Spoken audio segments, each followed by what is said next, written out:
and we'll go ahead and get started. Hey Tracy, thank you. Hopefully you guys can hear me okay. All right, guys, good morning. My name is Subramaniam. I run a company called Elephant Scale. We focus on big data. We do a fair bit of consulting, a lot of training around it. And while you're waiting, looking at the slide, you can see at the bottom, we are doing this webinar with Forward.js. Thanks so much for having me. And you can also listen to past webinars, looking at the link below. So elephantscale.com/webinars. You can go look at recordings there as well. Cool. Let's get started. So quick background. Again, I'm into big data. So that means Hadoop, Spark, NoSQL. We wrote a couple of books. First book is called Hadoop Illuminated. It's actually I an don't open want to source interrupt, book, but we're not seeing your screen. Oh, I'm sorry. That's okay. Now you should. There we go. That's perfect. How's now? Okay. Perfect. Thank you so much. Thank you. Yeah, that would have made a difference, yes. All right, guys, thank you. Thanks, Tracy. So we work on big data. We wrote a couple of books. First one is Hadoop Illuminated. It's an open source book. You can actually do a search for it and download it. And also one for Hbase. Hbase is a NoSQL database. And a bunch of links here, email. And feel free to shoot me an email after the webinar. Ping me on LinkedIn. I'm very open. All right, NoSQL, right? I sort of put this cartoon up because NoSQL is all the rage these days. So people say, oh, hey, somebody's like, hey, do you know NoSQL? No, so, maybe we should put an expert as NoSQL, right? NoSQL is pretty popular. At the same time, the landscape is pretty complicated. So we just want to sort of walk you guys through the landscape to see what's available, how do you evaluate a NoSQL system, and towards the end, if we have some time, I will show you a quick demo of Cassandra doing some data modeling. All right, so let's get started. Imagine you're doing your startup. Let's say you're building your Facebook, right? So what you would do is you sort of build your application, and then put a database, just a regular, maybe like something like MySQL or one of the open source ones. Throw them on a web server, and then and launch it. So let's say we launch this, and the service gets popular. How are we going to scale from this architecture? Right? That's a question. So as you can see, you can say, hey, you know what? Our most of the bottleneck is going to be let's say, isolate the database. So you will say, you know what? We're going to move the database out to a different machine, right? You can sort of see here, and then we are going to stack a bunch of web servers to handle the load. So you can stack the web servers as many as you want most of the time, right? Put them behind a load balancer right here, but they're still going to the same database. So the model here is the web stack is easy to scale because sort of the HTTP is stateless, right? So your request can go to here for the first time, and the next time you can go to another web server, so that scales fine. However, as you can see, they are still getting the same database. So this maybe buys you a few more months, and then we are still, the service is still growing. It's getting very, very popular. How do we scale from here? So the next step, right? At this point, we realize our bottleneck is going to be a database. So at this point, you can have to go and say, yeah, how do we scale the database? And usually that involves some sort of a sharding. So we will say a single database is a bottleneck. We haven't divided the database up into, bunch of different ones. Let's say 1, 2, 3. I have 3 databases. And now, depending on the request comes in, the request goes to a different database. Now, this is good, right? But what happens is you can ask anybody who has done this at scale, and this is called sharding, by the way, right? It's called sharding, right? Sharding a database. And you can ask anybody who has done sharding at scale. It's kind of easy to get started, but it takes a lot of babysitting to get it right and maintain it and run it. All right. So basically, the moral of the story is, using a relational RDBMS, they're kind of hard to scale or expensive, right? Either one. So you can go and buy one of those really expensive ones, but typical open source ones are hard to scale. All right. So what do we do, right? So what's wrong with the RDBMS? Really not a whole lot, right? I mean, they've been great so far. We all know RDBMS. We grew up using them. SQL is great. We all know SQL. And there are so many tools and libraries that RDBMS support. And also, they are very nice enough to give us transactions. You can do schemas. However, the downside is most of them are architected for a single machine architecture. Because databases have like a 30-year history, and when they were written, it's pretty much via single machines. And the way you can scale the database is by going vertically, right? So you can have to buy bigger and bigger machines with more memory, more CPU to scale. And after a while, right, you sort of hit the limit. I mean, no matter how much money you're willing to spend, there's only so much further you can go. And even sharding, as we saw earlier, is not really easy to do at scale. We did a startup, and we had sharding, and after about a year into this whole sharding, we did an audit of our software, and we found about 20-30% of the code is just dedicated for managing the sharding, right? So that's code we kind of have to write outside of our business logic just to sort of manage the whole database and the sharding. So yeah, so basically as a developer, you are kind of doing this on your own. So there's got to be an easier way, right? What is an easier way? And also these days, the applications we are developing, it's very common to have millions of users. In the startup I mentioned, when we got our 1,000 user, that was like a big celebration, right? We were like, oh, we got 1,000 users. But now you do an application, and easily you can get millions of users if it goes viral. And also, your web applications are now dealing with what we call big data, meaning you have large amounts of data coming in, so your database has to deal with them. So let's take a look at this one. This is a kind of nice chart that shows you how the data is growing, right? So right here at the bottom, sort of the structured data, right? This is like your database, something that fits in your database schema. However, most of the growth, as you can see, kind of happens right here. A lot of semi-structured or unstructured data. So you can think about like, click streams, logs, and, your tweets, so on and so forth. So we need a database that can handle the unstructured data. So in an example, this morning I just used my Google Apps to Google Maps to do a navigation. So as you can imagine, millions of users use it. And as you're using the map application, it's actually sending data back to Google. It could be your location, your speed, anything else. So that's how they sort of use that to figure out how's your traffic, how fast are you moving. So you can imagine every day they had to store billions of data points just from the users using the map application. So what I really want, right, as a web developer, is sort of this magical database. Oops.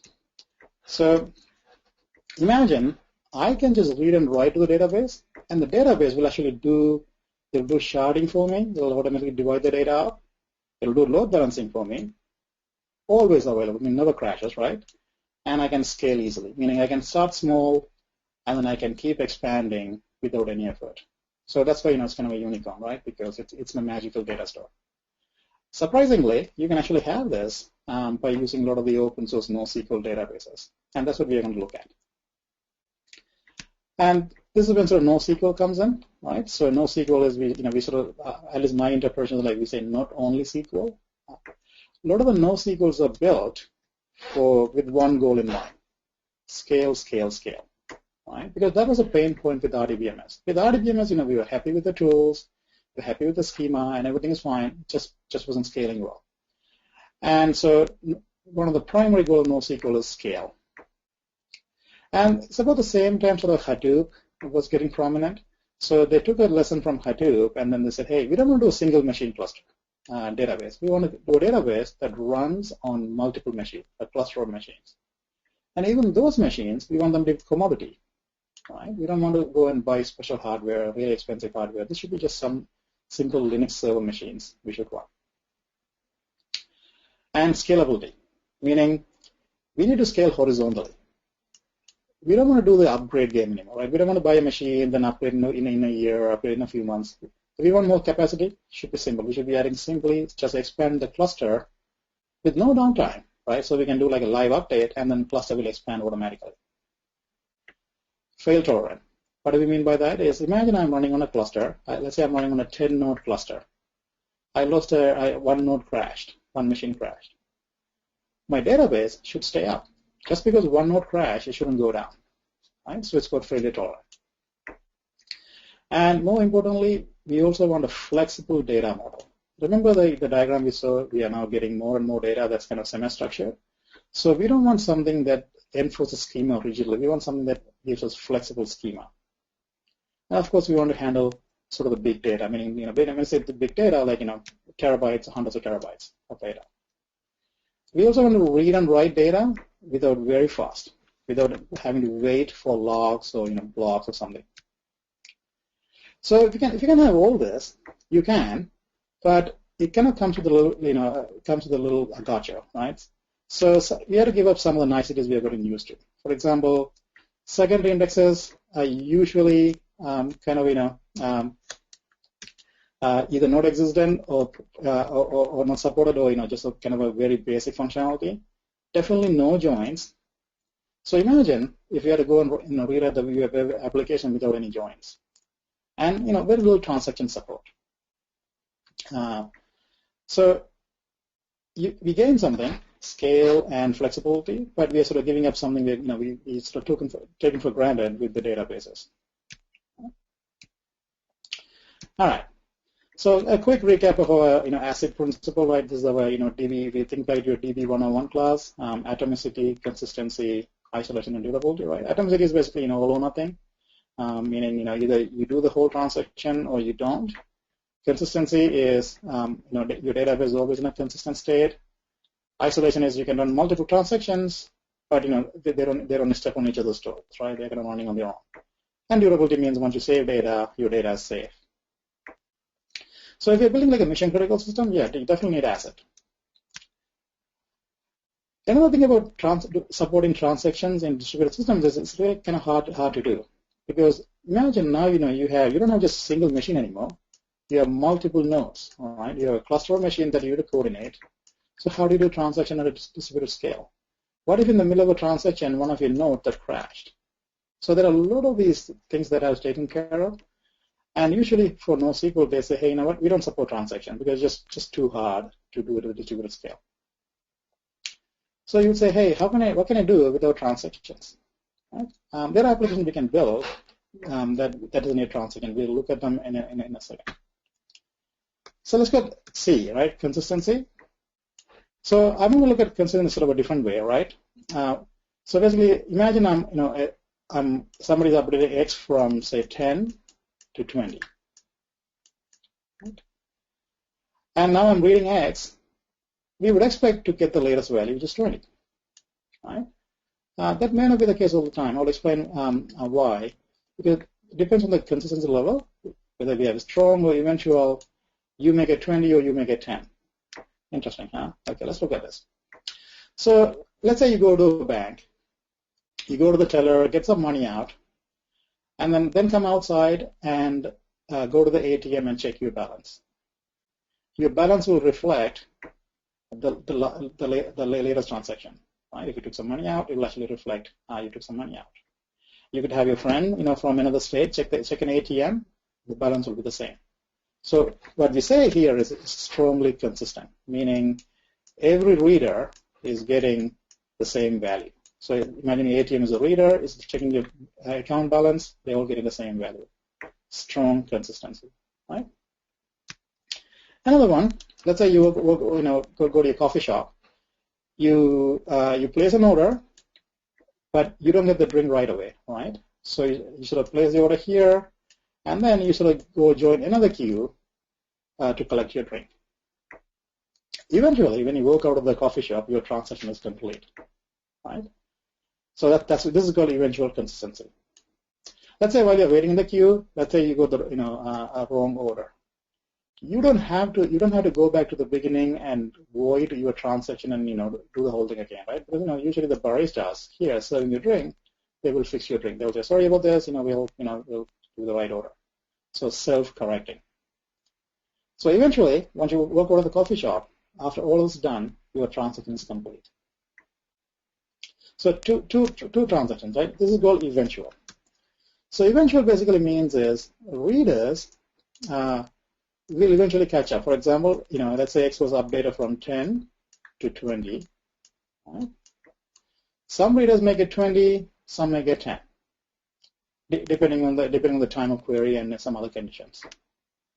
And we'll say, wait a second, what kind of application I can build where a database can't even give me the latest data? You'll be surprised what we can build. So imagine this. Let's say I'm watching a YouTube video. Right? This is a timeline, and at this point, somebody posted a comment right here, new comment. Let's say the very next second, somebody sort of reloading the page. He may not see the latest comment, right? Maybe if looks at the page, maybe like a few seconds later, at that point the comment shows up. So eventually everything is consistent. And the comment eventually propagates through the system and it shows up. And we use systems like this on a daily basis without even realizing we are using eventually consistent systems, right? Because think about tweets or videos. Like you don't need to look at you don't need to have the latest data. Even if you get some old data, that's perfectly okay. So eventual consistency, we use it in our life all the time without even realizing it. And finally, durability, right? Even with NoSQL, durability is great. They take great care to make sure your data is not lost, right? This is sort of the last part of the asset, so we want to make sure data is safe. All right, so we just went through the whole asset thing, right? So when we really don't need it. If we are building some sort of financial system, yes, we need asset, right? Absolutely. But for example, let's say you are doing like a map application that's checking in the application is sending data. There's no transaction, right? Let's say I'm sort of this is my travel path. I'm sort of giving you this little breadcrumbs, right? All you have to do is just store them very quickly. Let's say you sort of missed storing these two. Something happened. You sort of forgot to something crashed or you didn't miss these storing these points. No big deal, right? Because you can sort of continue with the breadcrumbs and still sort of construct the path. So something like this, and again, these apps we use all the time, you don't need transactions. What we need is we need very, very fast writes and very, very fast reads. So if we can give some asset properties, the result is we can gain some massive scale. That's the idea, right? That's kind of the principle behind NoSQL. Anything we wanted was highly available, right? I want my database to be always available, no downtime at all, right? My clusters, nodes go up and down. My database as a whole should stay up. That's a nice idea. However, even if there's a little catch. That catch is called CAP theorem. So CAP theorem stands for C for consistency, which we just saw, right? Availability, always available. And the final one is called partition tolerance. So partition tolerance is something new, especially when you're building cluster systems, right? So take a look at this. Imagine I have my cluster is 6 nodes, right? All these guys. But something happened, some sort of network event happened, some network switch got damaged or some router went bad or something, whatever. My network link got disrupted. So now I have 2 different clusters, cluster A with 3 nodes here and cluster B with 3 nodes over here. And they are both connected. My clients actually are connected to on both ends. Now, in this scenario, can my system function? Right? This is what partitioning goes. Meaning partition tolerance. Can my system tolerate partitioning, network partitioning? And you can imagine, so because now this cluster thinks they are the only one alive, right? Because they cannot communicate with the other group, and the other group thinks these, they are the only one alive because they cannot reach these guys. So this is what we call split brain because we have 2 brains thinking. Can your system survive this? What CAP theorem says is the systems we are building now, in any of these, consistency, availability, and partitioning, you can have 2 out of 3 at a time. Right? You can't have all 3. You can only have 2 out of 3. So the way to imagine this is like, look at a little Venn diagram. So if you say, we draw this, consistency, availability, and partitioning, there's nothing here in the middle that can do all 3. At least not yet. The systems we are building, they cannot support all 3 at the same time. You may have something here, you may have something here, but nothing that satisfies all 3. Make sense? Another way to look at CAP theorem is sort of like this. Imagine this, right? So here's my little triangle. I have consistency, availability, and partitioning, right? And what we see is there's nothing in the middle, of course, right? Nothing satisfies all three. So these days, when you're building a cluster-wide system, partitioning is pretty much a given. You have to support partitioning, meaning nodes going down, network connections being interrupted, right? So you have to support this. What CAP theorem says is, once you choose partitioning, you can only support this way, consistency or availability. You have to choose. You cannot have both. So, for example, Google Bigtable, so they, one of the very first NoSQL storage, they chose to support, they chose to be consistent. So Google Bigtable is where your Gmails and Google Docs and everything is stored, right? And it's also really great. Real-time lookups, they chose to be consistent. MongoDB, Hbase. Hbase is another clone of our Google Bigtable. It's an open source implementation of Bigtable, and they also chose to support partitioning and consistency. What it means is they may not be highly available. That's the trade-off, right? There are periods the system may not be available. And I'm sure you've seen that, right? When you go to your Gmail, it doesn't happen often, but it does happen once in a while. You will say like a little yellow warning window saying unable to connect to Gmail. They will keep retrying, right? And after a few seconds, they will connect back. I've seen this a couple of times. I'm sure you guys have too. All right, let's go to the next camp. Let's say I'm supporting partitioning, but I want to be highly available, meaning my system is always available. So here's where things like Cassandra, Dynamo, Amazon DynamoDB come in. Right? So here's another group. So by CAP theorem, what we mean is when you choose partitioning, you have to either be in this camp supporting consistency or in this camp supporting availability. And this influences your choice.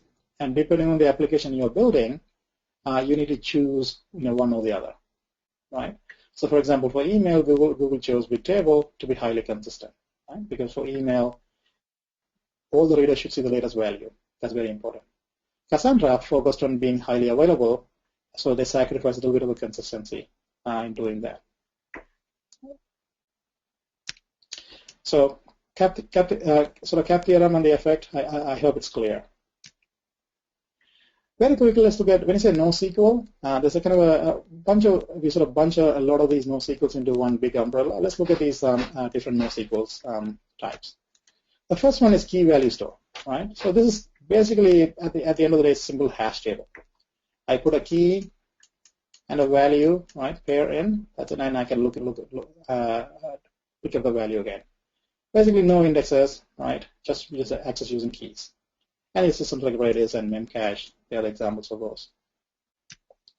The next step up is basically document stores, right? I mean, one of the really good ones like Mongo. Mongo is pretty popular to storing documents.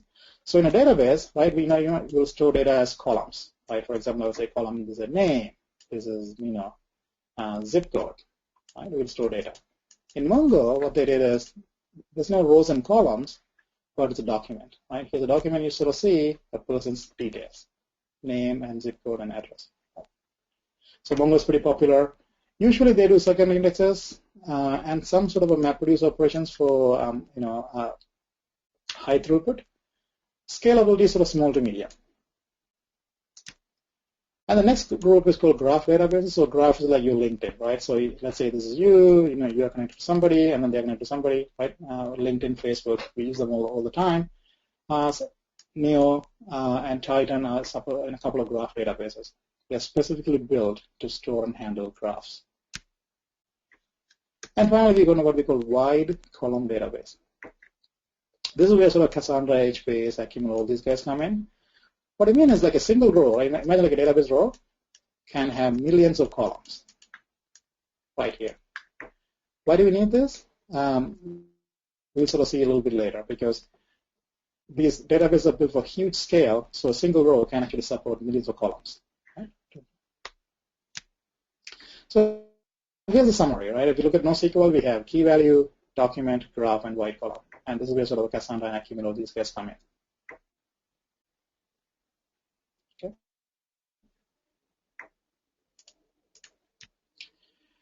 So another thing you will hear is this something called columnar store.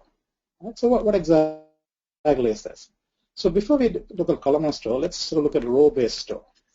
So this is how database, sort of legacy databases store data. What they do is they store entire row together on a disk. Right? Let's say this is my row. I have 3 columns, column 1, 2, 3. They are stored on disk together. Then the next row will start. Right? So on and so forth. And then next row, so on and so forth. And this is why, remember when you declare, say, something like varchar, right? You have to sort of give it like a length. Because the reason is they have to sort of pre-allocate the space here because the rows are stored together. Make sense? Columnar store flips this the other way around.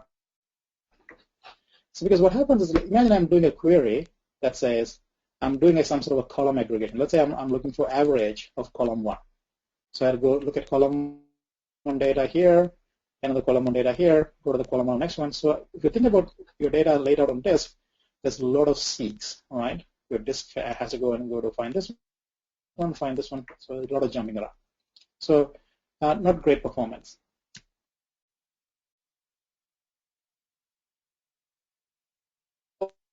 All the columns together, right? So you can have multiple.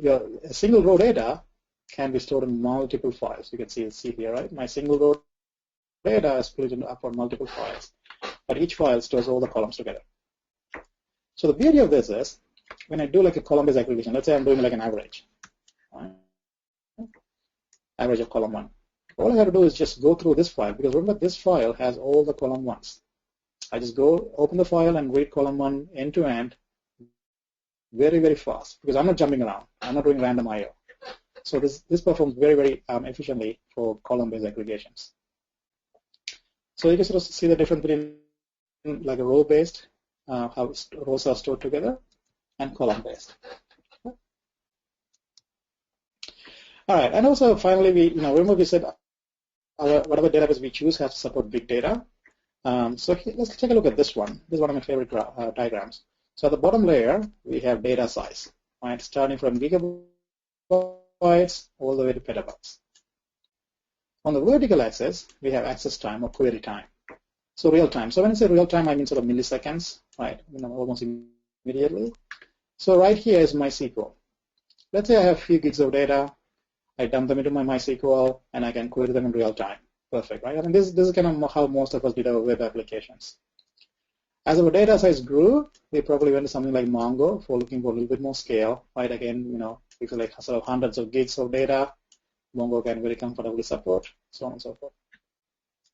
And then you sort of go into terabytes territory. If you had to store terabytes of data, this is when this big NoSQLs come into play, Hbase, Cassandra, and Vertica, things like that, right? And also if you sort of keep going down the line, and then you sort of get into Google Spanner and so on and so forth. If you're familiar with Hadoop, Hadoop sort of sits here. What it means is Hadoop can handle petabytes of data just fine. However, it's a batch processing system. Right? So the NoSQLs we are looking at, they're actually around right here. Right? Hundreds of terabytes they can support very easily. And it'll still give you the real-time access in milliseconds. So does the diagram make sense? Right. So it gives you an idea of how different components like MySQL, Mongo, and Cassandra, where they fit into the ecosystem. Right?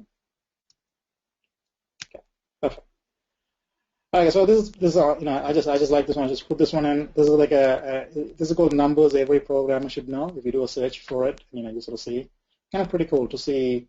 They say what's the most fastest operation, and then what's the most expensive operation in computing, right? So pretty cool. So I'll skip this, but you have the slides. All right.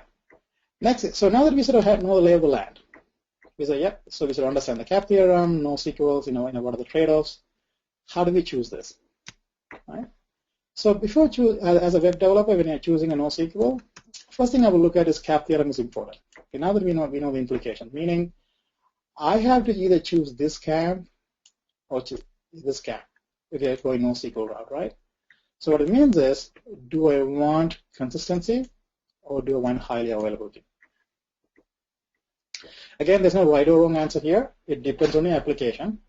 And people sort of end up choosing, depending on the application, they choose something that guarantees either consistency, consistent views, or can be highly available. Again, only you can evaluate depending on the application need. Another thing I look for is language API support. For example, let's say I'm a Java programmer, and I want to make sure that whatever database I choose support Java, because I don't want to go and learn another language just to sort of use a database. Because if it supports a language I already know, it makes things a lot easier. Another thing I look for is a good ecosystem. Does it have a good community? Meaning, like, for example, one of the good communities like news groups or mailing lists or something like Stack Overflow. Right? When you get into issues, you can get some help. But that's not enough. I also look for, is the database somewhat commercially supported? Because imagine you're doing a production system using a NoSQL, and something really, really bad happened, and you want some help. That shouldn't involve posting to a mailing list and praying somebody's going to respond to your email, right? That's not how you want to run a production system. So you really want to make sure that somebody out there can support your database commercially. This is very important to me, especially when you're doing production systems. I look for something that is supported. And of course, I'm a big fan of open source, so I look for something as open source. And these days, it's pretty much all the NoSQLs you look at least most of them are open source, which is great news. You can actually go and download and start using them. And when you get to a level you really want to go to production, then you can get a premium support. That's a perfect way to go. And also, I look for familiarity. For example, let's say I know Cassandra, and my team knows Cassandra, and we think Cassandra is a good fit of our application. So we probably don't want to go and experiment with other databases because we sort of know this. We know a database, and we know it's going to work great. So we'll stick with that. Right? So familiarity with the database is very important too, of you and your team. So these are some of the criteria I look for when I'm choosing NoSQL because, like I said, there are so many choices. So you can only pick and choose the one that's going to work for you. So one thing I want to quickly highlight is, now that we have some time, I want to show you guys a popular NoSQL database, Cassandra. So what Cassandra is a open source database built for really high scale and provides very high speed reads and writes, and also offers what we call tunable consistency. Remember the consistency level we read? We can be strong or eventual. Cassandra gives you something you can tune. Another cool thing about Cassandra is when you look at Cassandra, it scales really, really well. So here's a benchmark by Netflix. So here, the horizontal axis is the number of machines, and the vertical axis is like writes per second, right? And you can see they sort of started with 50 nodes, and they sort of went up to about 300-ish nodes, right? And at that point, they achieved 1 million writes per second. I mean, if you think about this, 1 million writes per second, that's insane, right? That's insane amount of data. What's even more impressive is look at the scale, right? Just scale linearly. As you add nodes, just your throughput just goes up and up and up. Pretty cool, right? Most of the Dbms kind of, their throughput kind of goes like this, right? I mean, they sort of plateau out. But look at Cassandra, it just keeps scaling a straightforward line. So here's a link. I gave a link for you guys, so you can look at the benchmark and how we did it. But yeah, pretty cool study. The way Cassandra organizes data is very similar to databases. So you can sort of see I gave them two comparison, Cassandra here and RDBMS here. So they have so here it's a cluster, right? A cluster could be, let's say I have 5-node Cassandra cluster or 50-node Cassandra cluster. And within a cluster, you have key space. Key space is very similar to like a database. In a database, you can have multiple key spaces, just like you can have multiple databases. And within a key space, you have tables. Right. So here I'm just showing you a table. One table is called users, another table calls movies. So very, very similar to a relational database. So imagine I'm doing let's say I'm doing a Netflix application. Let's say I'm doing Netflix application on my own version. So you can have a cluster. I will have like a Netflix key space, and I have maybe 2 tables: users, movies, and maybe I'll have another table called, say, ratings. Right? And with the users table, you sort of see my user. I have multiple users with the attributes. Another thing about Cassandra you should realize, remember it's running as a cluster, right? So here's a Cassandra cluster. The data is spread across nodes. So here you see, like let's say row 1, row 2 here, and row 3 is over here, and row 4 over here. The way Cassandra does this is it uses a simple hashing algorithm to figure out which node is going to own the data. So when a new data comes in, it's hashed, right? And let's say the result of the hash is like a number. Let's say my data hash to say 27, right? I'm just making this up. And let's see who's in charge of token number 27. Oh yeah, node number 2, right? So it's going to end up in node number 2. Yeah. Again, I'm sort of giving like a very simplified view of things. When the data comes in, it's hashed, and depending on who owns the hashed token, the data lands on the node. And this is how data is distributed across the cluster. Very efficient, very fast. So to model data in Cassandra, remember Cassandra is a non-relational data store, right? And it's distributed. So it's very different than a relational database. First of all, first thing people will notice is there's no like a incremental IDs. Remember, in a relational database, you can set up a column that's auto increments. When you insert data, it'll keep dishing out unique IDs, like 1, 2, 3. In Cassandra, there's no such thing. So you have to come up with the unique ID for each of your data sets. No joins, obviously, right? And you can only query, even the queries supported by Cassandra are kind of restrictive. You can only query by columns that are part of the key or indexed. And Cassandra will push back on large table scans. For example, doing like a select star or bulk update in Cassandra is not a great use case. In Cassandra, the perfect use case, what I call is needle in a haystack. What do I mean by that is, let's say I have billions of rows. I'm looking for like a few rows, right? Needle in a haystack. And this is the perfect use case for Cassandra. So if you have a use case like this, when your queries return like a few rows out of billions of rows, then Cassandra will work really, really well. All right. So Cassandra has I think it's one of the first databases to support some sort of SQL. So it's kind of like remember we are talking about NoSQL, right? But then we are talking about SQL. In the NoSQL movement, there's a kind of a turnaround. Now we are sort of a lot of NoSQLs are coming around and supporting SQL now. Because what we realized is there's nothing wrong with SQL. Right? SQL is a great little language for queries and defining schemas. The problem was database engines, right? So we don't want to throw out SQL along with the that old database engine. We like SQL. So a lot of the NoSQLs now actually is supporting SQL. To a different degree, they may not support like the 100% SQL, because some of them, most of them don't support transactions, but they will support pretty bulk of SQL. The reason SQL support is here is ease of use, right? Because if you're coming from a relational environment, you know SQL, and we understand SQL right away, rather than kind of learning some sort of a obscure API. I'd rather work in SQL. And looking at SQL, so this is SQL, right? Cassandra code language, CQL. And you can sort of see it supports all the usual types, your integers, your floats, your strings, all the usual types supported. So very much like a database. Right? So let's model a quick scenario on Cassandra to give you a taste for what it's like to do a NoSQL modeling. Okay, let's stick with the example. Let's say we are doing Netflix. Let's call it MyFlix, right? And I have these three models. I have users, I have movies, I have ratings. So let's look at movies. Actually, I'm calling movies as features because I realized Netflix not just has movies, it also has like TV shows and stand-up shows. So let's call them features. So these are the three attributes in a feature I want to store, right? I want to store the name of the feature, I want to do a release date, and I want to do like a type. And it's like a TV show or a movie. So here's some sample data you can see, right? Make sense? Yep. Feature name, release date, and the type. Very good. Let's look at relational first, right? Because that's we understand. So in relational, I'll store the same three attributes.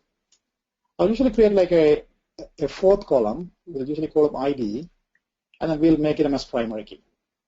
And I'll say, hey, you know what? This column is auto increment, right? Remember, it's a database term, most of them support it. So what happens every time you insert a data, you get a unique ID, see, 1, 2, 3. And this will be your primary key for the row. This we understand. Right? Auto-generated unique keys. But remember in Cassandra does not have this auto-increment feature. So what we need to do is we need to come up with our own unique key for each row. So let's do this. So kind of, again, comparison.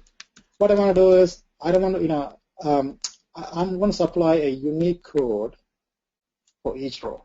Again, this is me supplying, not Cassandra generated, right? So let's say I'm sort of doing let's say I'm doing like IMDb movie code kind of a thing, right?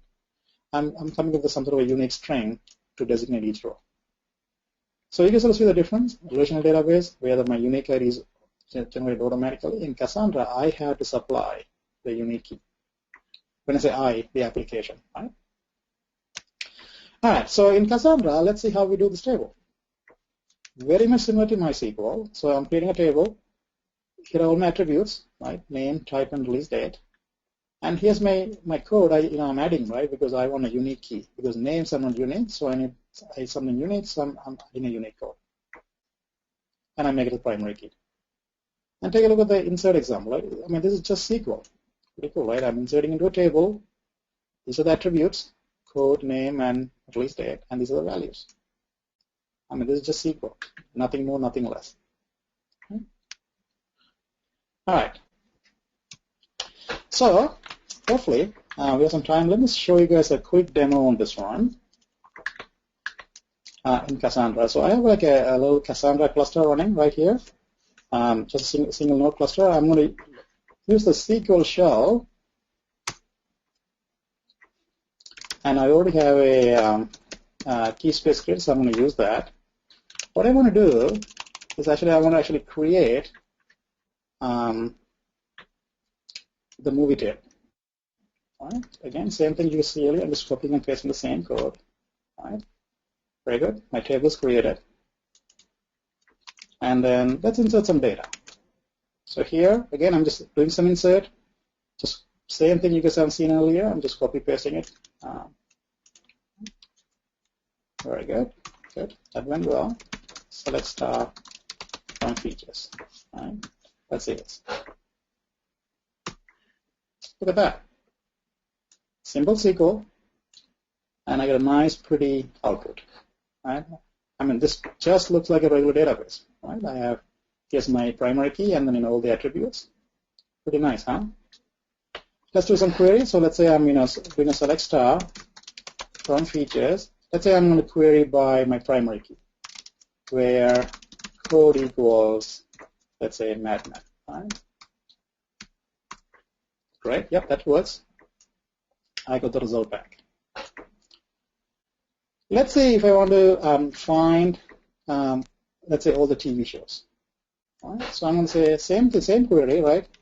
Select star from my features where I'm going to say where type equal TV show. All right? You guys all see that? Yeah. That's my query. Pretty simple SQL. Whoa. Now Cassandra says, wait a second, this query is not supported because you are querying by a column type right here that is not part of a primary key or not indexed. Now this is a bummer, right? Because in a relational database, this query will work. Even if it has to go and do a table scan, you can pretty much query by any column. In Cassandra, this is the first limitation people notice is you cannot just query by any column. You can only query by primary key. So right here it worked, right? Because I'm using primary key or indexes. Okay, that's interesting, right? Because so immediately you sort of see the number of queries supported by Cassandra is pretty restricted. So what can I do to make this work? What can I do to make this work is let me say, okay, you know what, I'm going to sort of add some indexes. Okay, so let me create an index on the type column, right? Again, pretty simple. Right, I just create an index right here, and then let me do the query again. I'm doing the query. I'm looking for TV show. Right? Oops. What am I make a mistake here?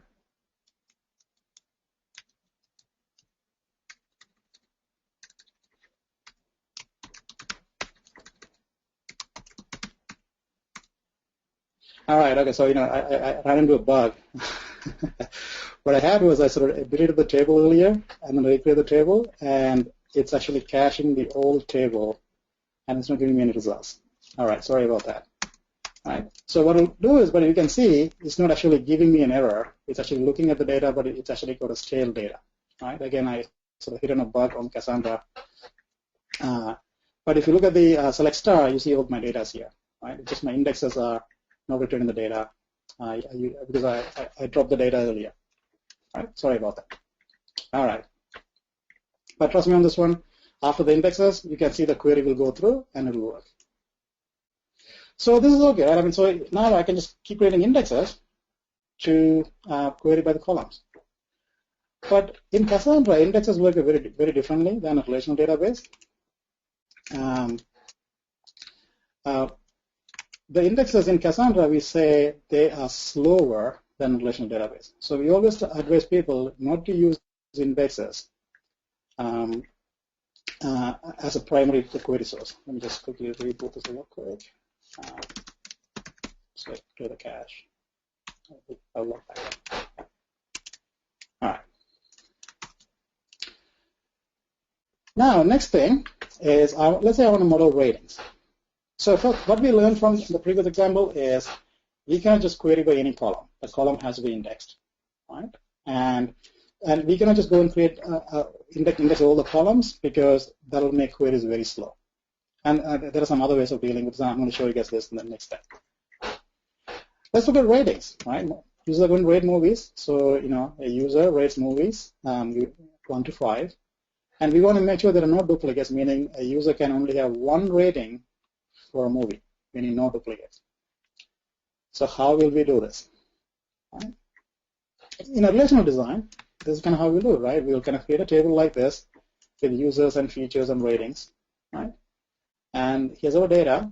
And we'll probably make these two guys as a primary key just to make sure there are no duplicates, meaning a user can only have one rating for the movie. And we will index the columns. Right? And here's a query. I'm selecting the data from the user. Works fine. And here's another query. I'm selecting the rating, ratings for all the movies. Works fine. Right? This is relational design. So look at Cassandra very quickly. We're going to do the same thing, pretty similar to in Cassandra, but I'm going to skip the indexes because Cassandra indexes perform in a very different way.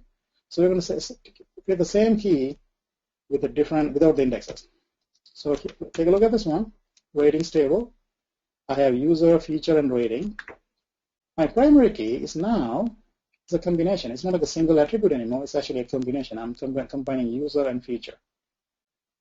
Just like our database here, right?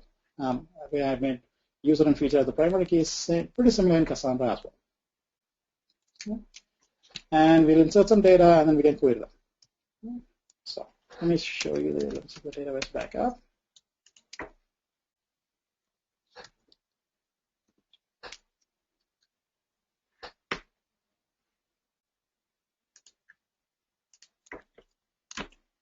Give me 1 second.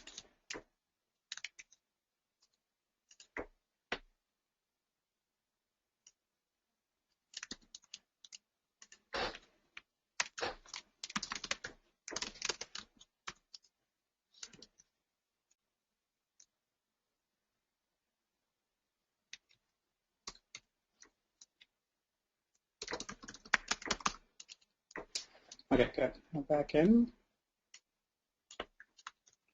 It's a little bigger so you guys can see this.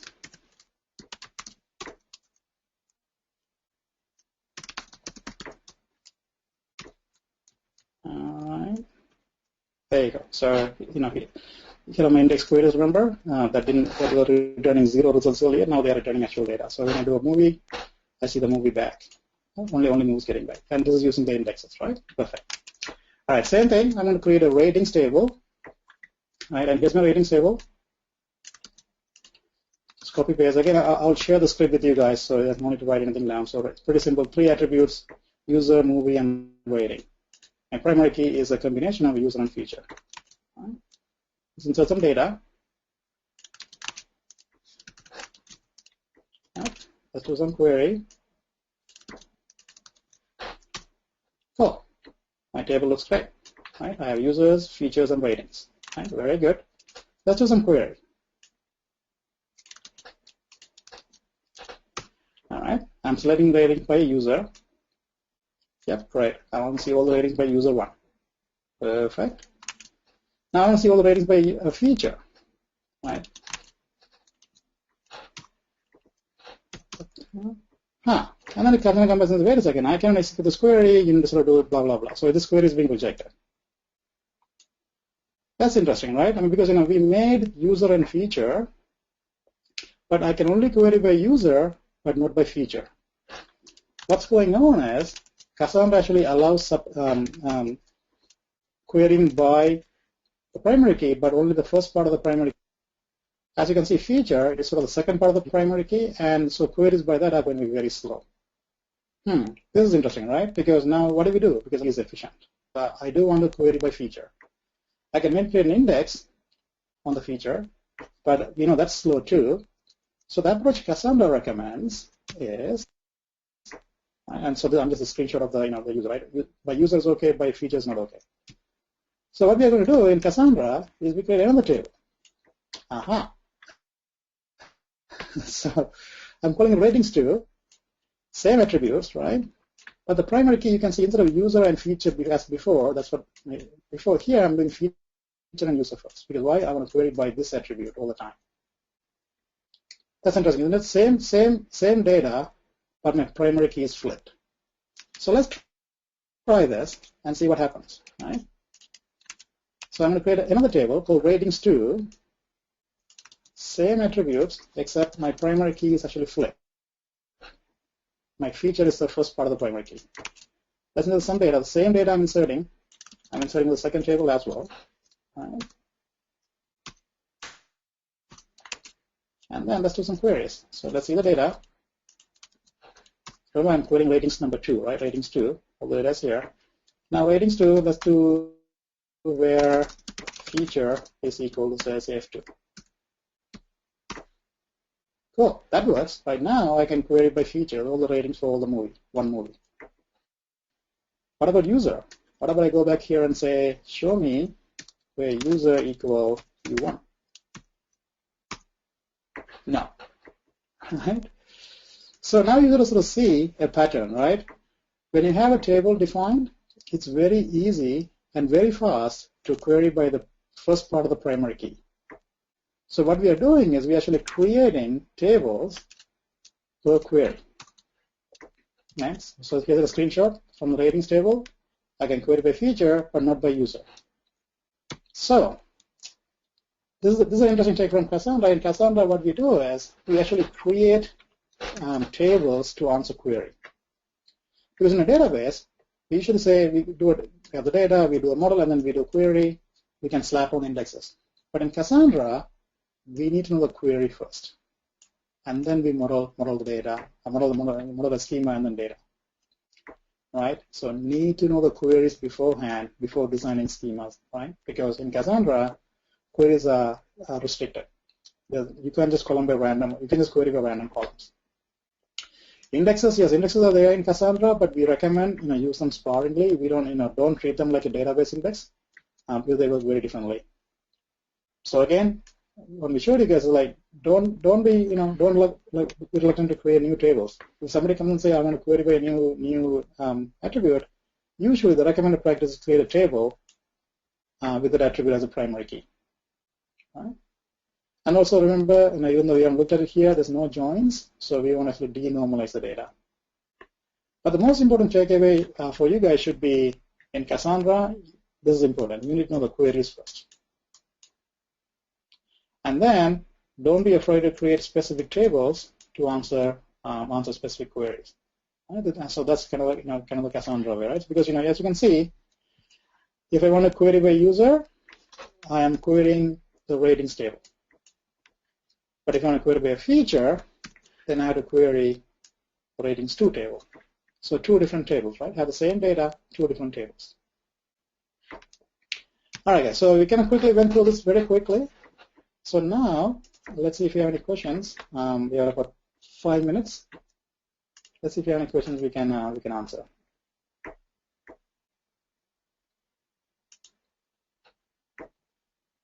there looks like there's some Question is, so first question. You see them up there? Yeah. Cool. All right, go ahead and run through them. Absolutely, yeah. So there are a few questions. I'll answer a couple of them, and then what we'll do is we'll send you an email with the rest. So relational databases and clustering. Why can't we have relational database as a cluster? Thing is, not all the relational databases support clustering. A few that do, but not all of them do, right? And especially in the open source world, even though things have improved quite a bit now, in the early days, maybe 5-10 years ago, there weren't a whole lot that supported clustering. There's a specific question about mark logic. I need to look this up. We'll come back. Okay, so what is node exactly? Good question. So when we say node, it's basically a machine. So we pretty much interchange node, machines, and hosts through the same thing. Right? Yeah. So when you talk about distributed systems, you will hear people saying node or machines or hosts. Same thing. Just think like a physical machine, a computer. Right. Right. So coming up with a unique ID. Yes. So, for example, how do we generate unique IDs? Remember, in a database, Cassandra doesn't do unique IDs. We had to come up with an IDs. Yes. You had to come up with a scheme to assign unique IDs, even if you're inserting millions of rows. You had to come up with, it could be an automated scheme, but you had to come up with a scheme because you cannot rely on Cassandra to generate a unique ID for you. Oh yeah, are the slides available? Yes. So what we are going to do is right after this one, we are going to email you guys the slides, probably later today or maybe tomorrow. Yeah. So you will get the slides. Right. So for example, if somebody wants a query by ratings, do we need to create another table? Yes, very much so. Again, in Cassandra, even though from a relational point of view, it sounds very heretic, but in Cassandra, it's very, very common. We create tables to answer specific queries. Yeah. So let's say you want to query by another attribute, and that query, you get that query all the time. Yeah. Most likely, you will end up creating another table. Okay. So what if I get I design a schema for a particular query, and then a few days later somebody comes and says, oh, by the way, we need to query by this column, and this happens all the time, right? Yeah, because business needs change. Yeah, so at that point, what we do is we may want to create another table, and you may want to sort of import the old table, old data into the new table.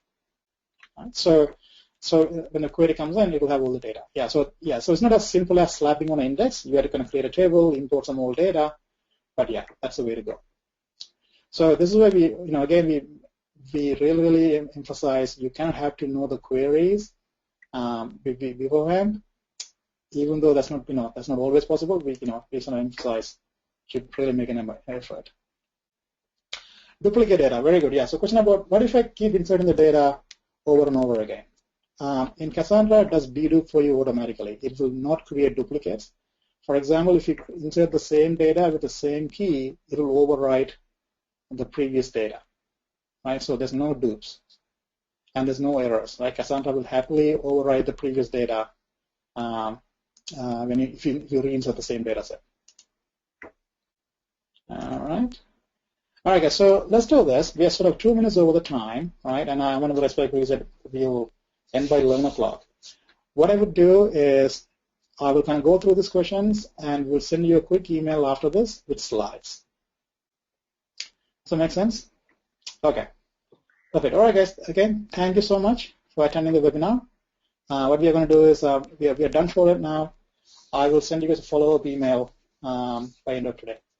Suji, thank you. Again, guys, thank you so much. Here, and a reminder to everybody that Suji is doing a full-day workshop at Forward 4 coming up February 8th. It's his workshop. So go over to forward.com and check it out and look for our emails, and we will get this out, get the recording out as soon as possible. Thank you, Suji, so much for being here, and thanks, everybody, for joining us. Thank you, Tracy. Thanks, everybody. All right, guys.